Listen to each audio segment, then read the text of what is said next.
This is Seeds of Awakening. I'm your host, Amani Channel. This is home for religious and higher frequency conversations. Usually I interview spiritual or religious folks, like especially ExJWs, because I'm an ExJW. But today I'm going to sort of share some insights and just share some thoughts.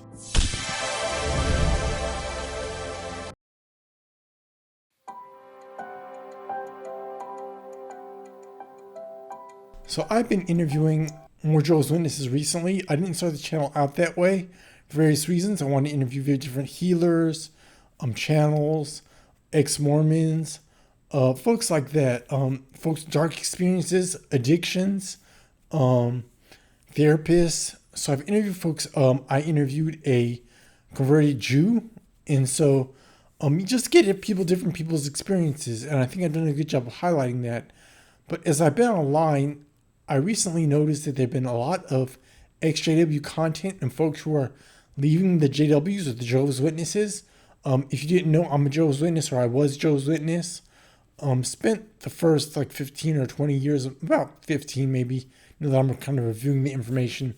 It looks like about 15 years were spent in the organization, from 7 until I was 7 to 24, I want to say. About then. I'm not a mathematician, so don't cuss me out for not being exactly 15 years. My mom actually dissociated herself back in 1999. She started studying with the witnesses in the late 70s or 80s. And so that's how I was raised. And then I was already in college. I think 1999, I was already in Tampa, Florida, where I was working as a news reporter when my mom finally separated from the witnesses. And I might read the letter. I might not. I'll sort of figure that out as I go forward. But I haven't really associated with any Jehovah's Witnesses or taught Jehovah's Witnesses or reviewed or revisited the doctrine. I still have friends back home who are Jehovah's Witnesses because that's the way I was raised, and I was never disfellowshipped. I just kind of faded after moving from city to city when I was in my early 20s. I just faded and I never got disfellowshipped. My congregation doesn't even exist anymore. It was absorbed with another congregation, so it's a different part of my life. And as I was kind of thinking about my channel and where it was going, I was like, well, maybe, because I noticed a lot of the ExJW content, they say I woke up from being a Jehovah's Witness, which when I went through my awakening, I was already not a witness anymore. When I started having my more spiritual inclinations, or how would I explain it? Spiritual nudges, I guess. I was already long gone. I was already not been a Jehovah's Witness for maybe 5 years. And so I didn't really look at it as being a spiritual awakening when I woke up from being a Jehovah's Witness. But I realized that other ExJWs really look at it because it's very cult-like, cultish is what I say, though it's a cult. So folks wake up from the brainwashing and they say they woke up, basically, is what it is. And so as I was kind of thinking about it, I was like, well, maybe I should be interviewing other ExJWs because there seems to be a plethora of them online. And I found that there are folks who have left the organization for some reason. Now, I left the organization just because I kind of evolved past the thinking, is how I like to put it. It wasn't any one situation, or I just kind of went away to college, and I can talk about that too, because Jehovah's Witnesses do not support college at all. Maybe now they may okay it. I have no idea. But back when I was growing up, it definitely was a no-no. But my dad was always like, look, these boys have to live in this world. Jehovah's Witnesses are going to pay their bills.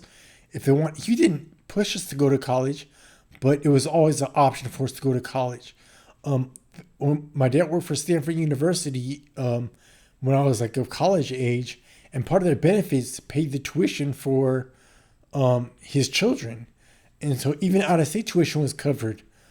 So I went to Florida. My dad was like, hey, if you want to, he didn't advise us not to go to college. They didn't really encourage us. My dad was like, if you want to be a toilet scrubber, just be the best toilet scrubber you are. He's like, I don't care what you do in life, just have passion, be the best. You have to be 110% better to get 10% of the respect. Those are just the rules. And so I ended up studying broadcasting in community college. And then when I graduated my AA, it was time to transfer. So I transferred to the University of Florida, though I'm from California. So I went all the way across the country. And that just sent me, then after I was doing college, I got a job in DC, then a job in Tampa. And just all the moving, I just like stopped being a witness, basically. I had some questions about my roommates in DC who were very good brothers. And I was like, there's no way God would let these brothers die. Like, there's no way God would like destroy these brothers. They are good brothers. Like, it didn't even make any sense to me. And then I went to a mega church when I was in DC, and they actually had they were singing praises to Jehovah. And so I was like, well, wait a minute, because I always thought the Jehovah's Witnesses were the only religion that acknowledged that God's name was Jehovah. So it's just little seeds, right? Little seeds were getting dropped in my garden. Seeds of doubt. And that's sort of what kicked it off, though. And then I started learning more information, and one thing led to another, and then I was kind of like done with it. It wasn't like I dissociated myself, and I was never, like I said, I was never disfellowshipped. So as I was looking online, I was noticing a lot of ExJWs some of them have been shunned or disfellowshipped.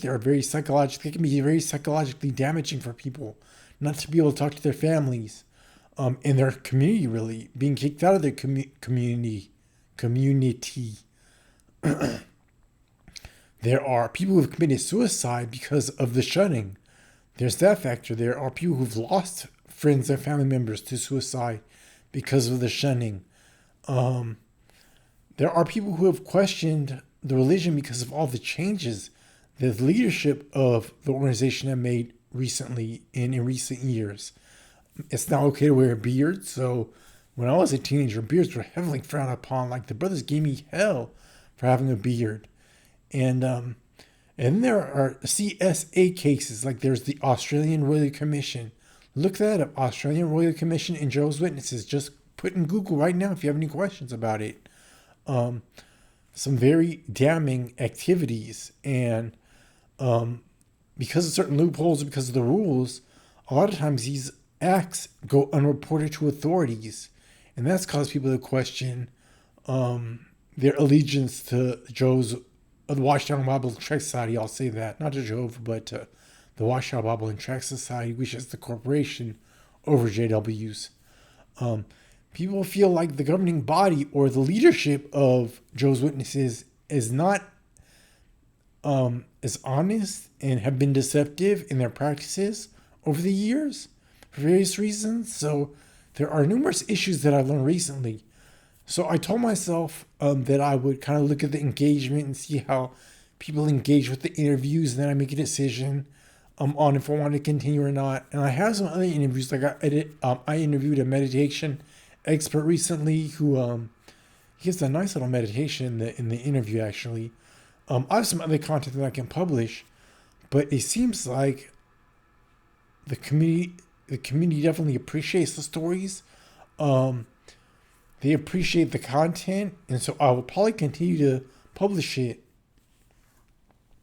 Now, I have a treat here that I'm holding. My mom disassociated herself, as I said, in October 6, 1999. And this is the letter that she wrote to the elders in the congregation. I was thinking if I should read it or not, which I still don't know. I'm on the fence with that. My mom passed like 2 years after she wrote this letter, so it's definitely a nice little memento for the family. She also wrote a letter to my brother and myself about how she basically became disillusioned by how the brothers treated my brother and I.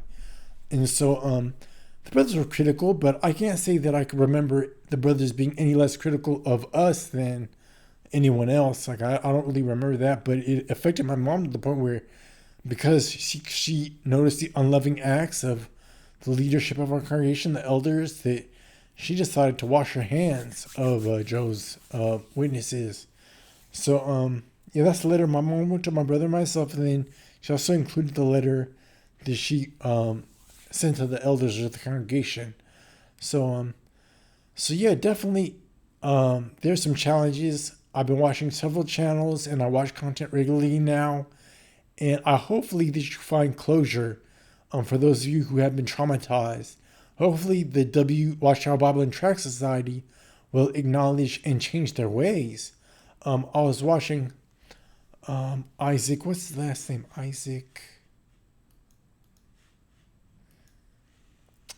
Isaac Miller. He has a channel called, let me figure it out. I was watching, he has great content though. Isaac, let me see. I really appreciate all the thoughts you put into your content, man. It's like a Sunday sermon on being a Jehovah's Witness and the problems and the shortcomings of the organization, definitely. And I know that Jehovah's Witnesses label people who no longer believe as apostate or who speak out against the organization, but I'm just sharing my story and I'm just sharing other people's stories. I don't look at it as like I'm trying to encourage people not to join, not to be a part of it. I have fond memories of Bible studies and doing family activities and talent shows and yeah, I mean I've really no funk with the organization other than it's very controlling and it is very cult-ish is what I say. It's from behind this brother's YouTube channel. I can't seem to find it. But anyhow, if you are Jehovah's Witness, just know that I love you. I want you to find the truth. Just like Jehovah's Witnesses claim the religion is the truth, which I question that. But hopefully you find the truth and you don't feel like any sort of betrayal or anything like that. I just want folks to be happy with whatever they're doing is the bottom line. So with that, if you would like me to continue making JW content, please leave a comment, hit a thumbs up, put a thumb up in the comments, put a heart in the comments, just something simple. It doesn't have to be really elaborate, but it helps trigger the algorithm when you interact with my content. I do appreciate all of you who left comments, who watched my story or watched the other stories that I've shared here on Seeds of Awakening. So that's it for me. I'm on the channel. Have a good day. Peace.